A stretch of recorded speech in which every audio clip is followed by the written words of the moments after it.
Самое интересное я понял не тогда, когда изучал что-то новое, а когда я попробовал соединить системы, которым меня учили разные люди.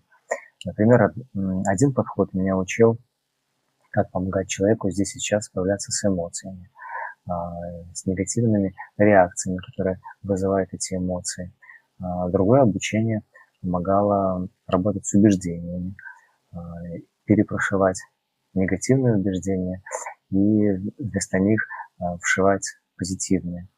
А третье обучение, например, помогало посмотреть уже вглубь, понять, где причина этих негативных эмоций, убеждений.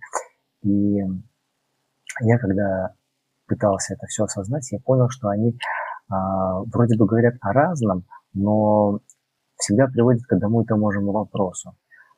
Что находится внутри самого человека, что у человека внутри. И тогда, наверное, начала складываться моя собственная система. Тогда я увидел свой собственный подход, который вот сложился сейчас в систему, которую я называю архитектор мышления.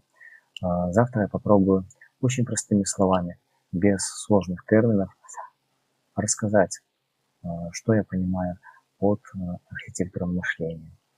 Оставайтесь, чтобы не пропустить.